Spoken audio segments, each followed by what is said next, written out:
छूटी गई। हे दीदिया राहर में गईली तो लहर उठी गई, ललकी ओढ़निया वही में छूटी गई। ओ घास काटे न जाइब दोपहर में, हरे दीदिया मुखिया के रहर में घास काटे न जाइब दोपहर में, चोरावा टांग ले जाई फेरो नहर में, हरे दीदिया मुखिया के रहर में।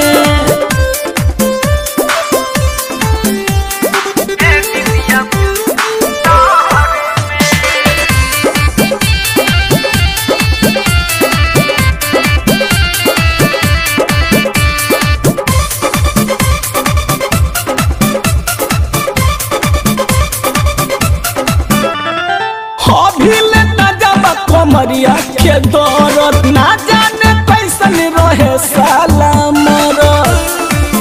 हे दीदी सुनो तारू अभिल ताजा कमरिया के दौरत ना जाने कैसन रहे साला मरत।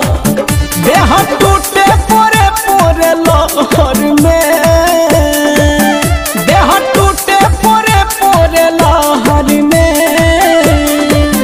हरे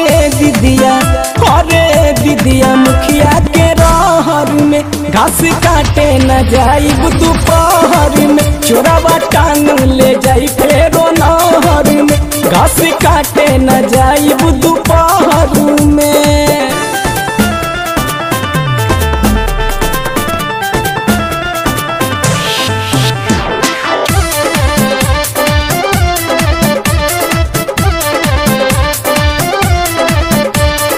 पहले से और बनिखरल जवानी, जवन बचल बाटे उतर गई पानी। पहले से और बनिखरल जवानी, जवन बचल बाटे उतर गई पानी। पियावा पूछी तो बताई का कोहबर में, पियावा पूछी तो बताई का कोहबर में।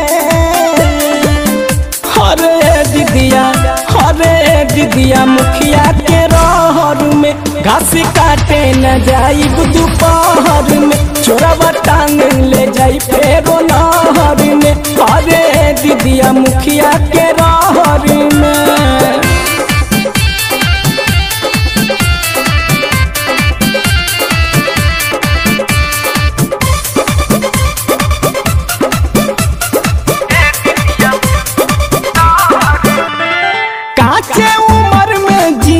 होई गईली घसिया काटक के बदनाम होई गईली।